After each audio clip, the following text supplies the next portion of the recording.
El 18 de julio de 1994, a las 9:53 de la mañana explotó una bomba frente a la entrada de la Asociación Mutual Israelita Argentina, más conocida como AMIA. Una camioneta se aproximó a la puerta del edificio y detonó una carga explosiva. Provocó un estallido que produjo el colapso de la parte delantera del edificio. Daños en el radio aproximado de 200 metros. La muerte de 85 personas y más de 300 heridos. Pese a que se realizaron juicios por encubrimiento y conexiones locales, nunca hubo detenidos. En el 2024, el máximo tribunal penal de Argentina dio por probado que Irán estuvo detrás del atentado, siendo el grupo militante chiita Hezbolá el ejecutor, y declaró el atentado del 18 de julio de 1994 como un crimen de lesa humanidad, al determinar que se cometieron graves violaciones a los derechos humanos. Pasaron 30 años desde aquel día fatídico que quedó grabado en la memoria de la sociedad. Un día en el que el dolor y la tragedia se apoderaron de las calles, dejando un vacío imposible de llenar. 30 años después, seguimos esperando respuestas. Nos negamos a olvidar, a dejar que el paso del tiempo nos haga perder de vista nuestro objetivo. Mantenemos viva la memoria de los que ya no están y renovamos nuestro compromiso de seguir adelante exigiendo la verdad, no solo por ellos, sino por el bien de nuestra sociedad y de las generaciones futuras. A 30 años del mayor atentado terrorista de la historia argentina, no hay justicia. El terrorismo sigue, la impunidad también.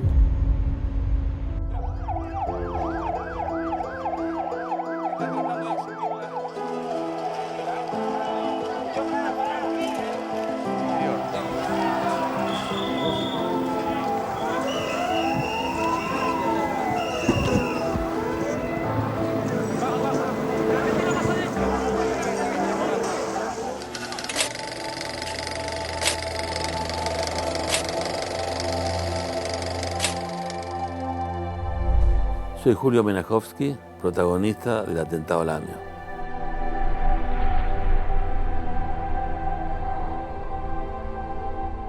El 18 de julio de 1994 ocurrió un terrible atentado a la sede de la Asociación Mutual Israelita Argentina, en un barrio muy populoso, del centro, prácticamente en el centro de la ciudad de Buenos Aires, produciendo 85 víctimas fatales y más de 300 heridos.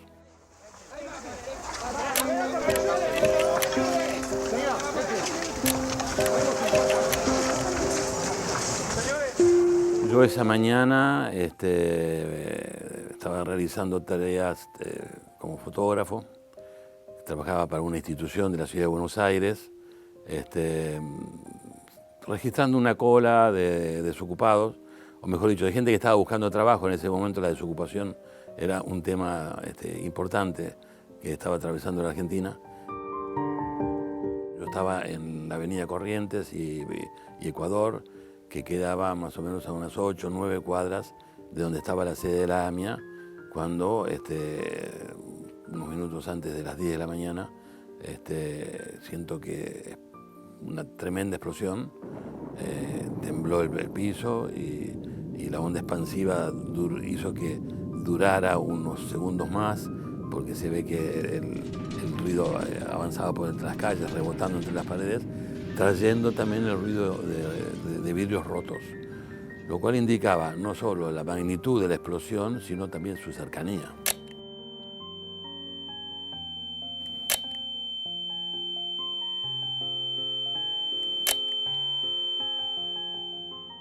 De semejante acontecimiento, algo que no podía explicarse rápidamente, pero se asociaba claramente a una terrible explosión, fue tratar de ver a ver de dónde venía.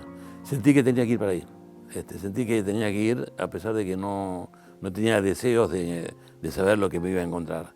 Generalmente no es el ámbito donde yo desarrollo mi fotografía, pero entendí que tenía que hacerlo. Y me orienté por donde iban las ambulancias, por donde iba la gente. Fui avanzando por la calle Corrientes, luego doblé por Pueyrredón y ya a unas 5 cuadras escucho que vino una mujer, ¿no es cierto?, desencajada, gritando: explotó la AMIA, explotó la AMIA. La calle Pasteur, Viamonte y Tucumán. Bueno, yo sigo caminando, había agarrado la calle Tucumán, que es una de las calles que en su intersección con Pasteur es donde está la sede de la AMIA. Cuando yo ya un par de cuadras antes empiezo a ver gente que está en el piso, como aturdida, veo pasar muchas ambulancias, vidrieras rotas, grupos de personas que se quedaban como hablando, y había un sonido especial, ¿no? Algo se había alterado enormemente, pero todavía no se veía nada. Una vez llegando por Tucumán, cuando yo llego a la intersección con Pasteur y ahí doblo hacia la izquierda, es como que haber entrado a otro país, es como haber entrado a otro tiempo, es como haber entrado por un agujero negro y haber aparecido en cualquier lado. Cuando llego veo una montaña de escombros y un grupo enorme de personas reptando por esa montaña de escombros a la espera o a la búsqueda de algún cuerpo, de alguien que pudiera estar necesitando ser rescatado. El aire todavía flotaba mucho el polvo, ¿no es cierto?, de lo que fue el derrumbe del edificio, y todavía había mucho olor a amoníaco, ¿no? Gritos, gente que corre de un lado para el otro, gente que dice, salgan de acá, dejen libre, vengan para acá, allá hay un cuerpo, una cosa caótica, imposible de ordenar. Y de golpe aparece la policía y dice, hay que desalojar el área, porque está por explotar otro edificio, hay que irse, y la gente se quedaba. Yo empecé a sacar fotos.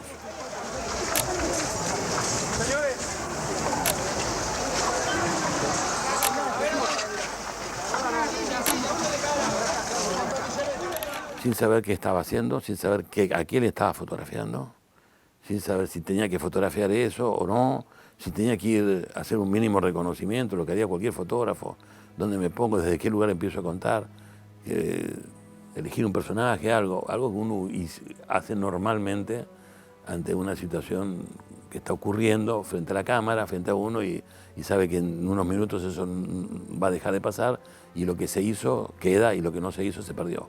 Bueno, yo no pude organizar ni un plan ni nada. Mi cámara fue un enorme agujero donde entraban las imágenes, pero yo no sentía que fueran producto de una selección pensada, premeditada. No había tiempo, ni había de dónde agarrarse. El escenario era totalmente novedoso para mí. No tenía ningún antecedente de haber estado en un lugar así, y no tuve ni siquiera una mínima preparación para saber que iba a estar en un momento de este. Yo digo, ¿no? Si a mí me llaman del diario, me dicen, hay que hacer un incendio, se está produciendo un incendio en tal barrio, el tiempo que me demanda llegar hasta ahí en un coche donde normalmente lo llevan, o lo voy manejando, me pone, ¿no es cierto?, como un instrumento, ¿no? Me pone en que sé lo que voy a ver, pienso en mi equipo, pienso en qué tipo de lente sería necesario, pienso en otras cosas, pongo esa distancia mínima, ¿no?, que hay entre el horror y uno que tiene que registrarlo, pero yo estaba inmerso en algo que no sabía qué era. Recuerdo pantallazos, como flashazos de la memoria, un poco influido también porque esos flashazos terminaron siendo fotos, ¿no?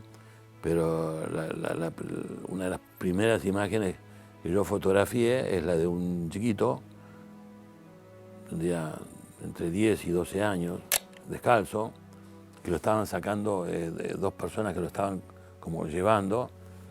El chico estaría en un shock, aturdido, porque no podía caminar por sus propios medios. Tampoco sé si estaba herido. Luego veo una señora que está desesperada, y la agarran entre varias personas y la tratan de sacar del lugar. Veo por una ventana y alcanzo a divisar un cuerpo hacia mi izquierda, en un primer piso. Es ahí donde aparece el fotógrafo. Dice, ese cuerpo va a ser rescatado. Y veía gente que iba para ahí, más o menos me quedo esperando a ver qué pasa. Aparece una camilla con un cuerpo que no era el que yo estaba mirando. Vi que había un cordón y al final del cordón había una ambulancia. Dije, bueno, acá me pongo. Eso debe haber sido los 5 minutos de haber estado ahí.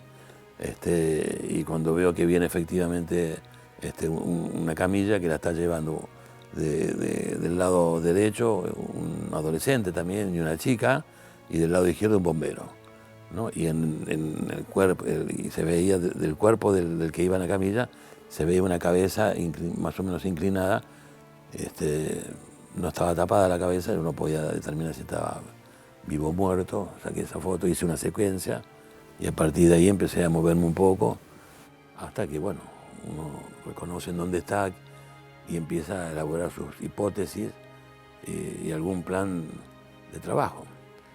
Ahora,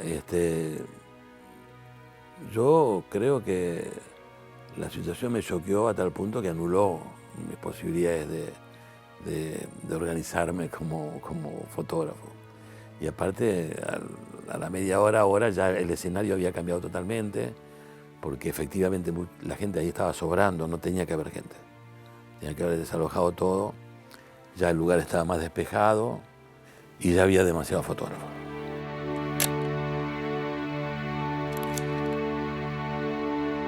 Como yo no tenía ninguna obligación profesional de estar ahí, y en verdad yo sentía que ya iba a repetir el trabajo de mis colegas y el mío mismo, sentí que me tenía que ir. Bueno, en ese momento yo salgo, tratando de pasar el cordón policial, y veo que hay colegas que están tratando de entrar que no los dejaban.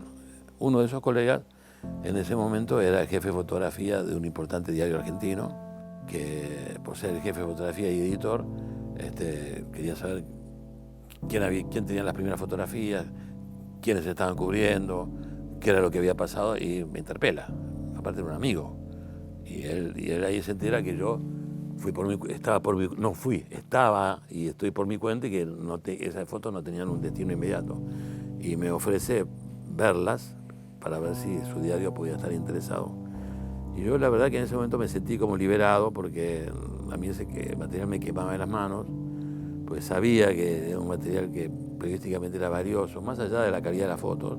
Yo sabía que ese material era periodísticamente valioso, pero no me veía a mí mismo en un momento donde no había internet, ni correo electrónico, ni nada. Había que ir a pie, a mano y con teléfono discando, ¿no es cierto?, a medios que cada uno ya tenía un fotógrafo ahí. Entonces, será valioso mi material, pero me parece que esto no va a salir a ningún lado.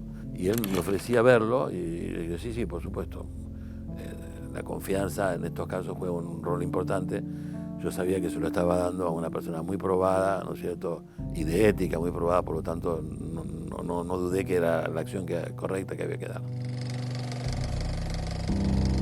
La fotografía que salió en el diario Clarín el 19 de julio, que es una fotografía mía, te muestra a un muchacho, a una persona en una camilla. Yo me pregunté muchas veces quién era, cuál de la lista de los muertos, y si acaso estaba muerto, porque hubiera podido también ser un herido. Fue una pregunta que siempre me persiguió, porque esa fotografía se reprodujo muchísimo. Tanto porque el diario la tenía casi en exclusividad, tanto porque aparecía en documentales y demás. Y yo digo, ¿qué dirá, qué pensará, si es que está todavía en condiciones de pensar, a quien yo fotografié sin pedir permiso, porque en esa ocasión es imposible hacerlo? Y bueno, tuve la suerte, la posibilidad, la ocasión, ¿no?, de poder darle identidad a ese cuerpo y poder dar identidad a esa historia, que para mí estaba absolutamente negada. AMIA hizo una convocatoria con la foto a través de sus redes sociales y demás, para ver quiénes podían estar presentes en la fotografía, si podían acercarse, para poder restituir la identidad de las personas que allí estaban, buscando a la persona que estaba en la camilla. Una persona conocía a alguien que a su vez conocía a la hermana de quien había fallecido y estaba sacado de ese momento. El fallecido se llama Germán Parson, era un artista plástico, escenógrafo, vivía enfrente de la AMIA en el primer piso. Saliendo del baño, lo arrasó la onda expansiva y lo mató en el instante. Y fue uno de los primeros cuerpos que se pudo rescatar. Y 25 años más tarde yo tuve oportunidad de hablar con ella. Nos conocimos y le pude hacer la pregunta atragantada. ¿Qué le hizo esa fotografía a ella? ¿Qué le hizo esa fotografía a ella, al círculo familiar, a sus amigos? Que yo ni siquiera sabía el nombre, lo supe unos días antes de conocerla. Y me dice que ella no la dejaron ver la fotografía durante mucho tiempo, pero ella se encontró sin buscarla, y que ella dijo que nunca vio una fotografía, que nunca la pudo ver la fotografía, que lo único que veía era el poco de la cabeza que se veía del hermano, que recién pudo ver la foto cuando la convocaron 25 años más tarde para la muestra, y de darse cuenta que la fotografía era en color, porque esa fotografía ya la había visto en blanco y negro. Y me dijo que la fotografía le alivió muchísimo cuando la vio, porque de no haber visto la fotografía me hubiera atormentado la idea de que el cuerpo de mi hermano hubiera podido ser lastimado otra vez, podía haber sido pisoteado, que los escombros lo hubieran destruido. Verlo que lo estaban sacando de la manera más cuidadosa que se podía en medio de todo ese caos me dio cierta paz. Y la verdad que no me sacó un peso enorme encima. Impresionante, las imágenes prácticamente son para no ponerle palabras.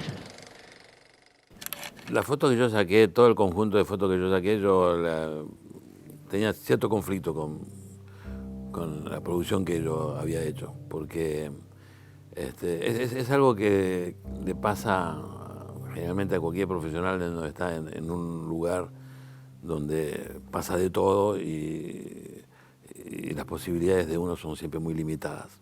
Uno apenas a veces puede rozar la superficie de un acontecimiento o una pequeña parcialidad y el testigo se da cuenta que esa partecita apenas si refleja algo de lo que pasó. Y yo sentía que mi material adolecía de ese problema, que me entretuve en detalles banales y que no pude ver otras cosas, o que, bueno, que mis fotos no expresaban lo que debían expresar. Y la verdad que no valoré mi trabajo.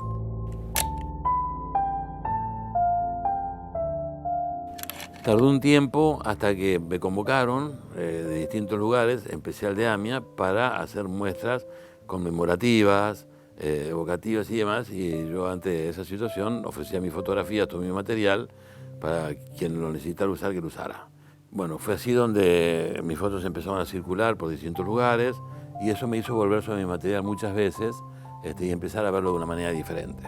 Empecé a verlo, a más tiempo transcurría, de otro modo me aparecían cosas que yo no había podido observar en las primeras veces. Y fue una convocatoria que me hizo Helio Kapsuk, director de arte y producción de AMIA, donde por los 25 años, hace 5 años exactamente, quería hacer una muestra con todas mis fotografías. Y fue ahí donde yo le digo, mira, Helio, realmente mis fotos creo que ya cumplieron el rol que tenían que cumplir. Volver a mostrar escombros, volver a mostrar cuerpos heridos, volver a mostrar, no sé qué va a aportar. Y la verdad que no quisiera yo quedar asociado a seguir repitiendo hasta el cansancio fotografías que la sociedad argentina las tiene muy presentes, pero tiene mucho más presente que sobre ese crimen todavía brilla una insoportable impunidad. Bueno, me dice, justamente por eso quiero hablar. Me dice, no, tus fotos del atentado no van a ir solas. Me propone, a través de las búsquedas y los contactos que tiene AMIA, juntar personas que se vincularon de distintos modos a partir del atentado, ya sea porque estuvieron presentes el día del atentado, porque hay un pariente, porque algo han hecho con su dolor, algo han hecho con su duelo, o porque han colaborado. En esta historia hay muchos héroes anónimos. La idea era darle visibilidad a algunos de esos protagonistas, y hacer conversar las fotografías del atentado y de las personas 25 años después. Y yo dije, esto es otra cosa.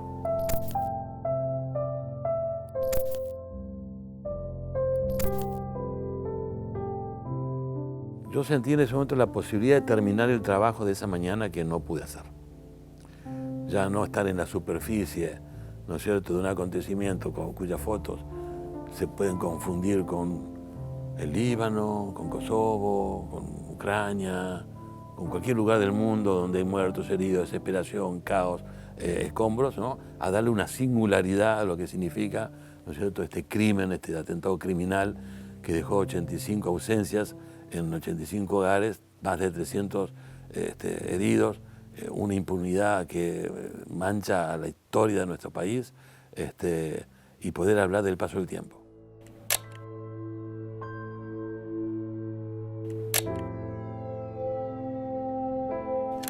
Yo no estoy en condiciones de poder decir por qué a 30 años todavía, ¿no es cierto?, ha quedado impune este crimen. Pero si pensamos, por ejemplo, en el atentado a la Embajada de Israel, que está todavía mucho peor que las investigaciones del caso de AMIA, y de tantos otros casos, hay que apuntar directamente a la justicia argentina. Una justicia ineficaz, una justicia lenta, una justicia que se saca a la venta demasiado seguido, y que muchas veces ni siquiera se la vuelve a poner. a la justicia que supimos construir o que soportamos o que sabemos soportar, o que no hemos podido revertir. Siempre es un discurso, ¿no? El de la justicia, la confianza en la justicia, pero el recorrido de esta justicia demuestra todo lo contrario. Me parece que hay que empezar por ahí. Lo que nos enrostra es que, lejos de haber desaparecido, a 30 años podemos ver que los discursos de odio, ¿no es cierto?, se han instalado en un cotidiano en donde por momentos ni siquiera los descubrimos o los advertimos, pero nos rodean y producen dolor, producen muerte, justifican guerras, justifican acciones absolutamente horrendas, y a veces hasta son usados como esto, ¿no?, como justificaciones de lo injustificable. En este sentido, volver a ese 18 de julio me parece un ejercicio necesario, ¿no es cierto?, no solo para lograr la hasta ahora esquiva justicia sobre este crimen, sino para advertir sobre el mundo que vivimos.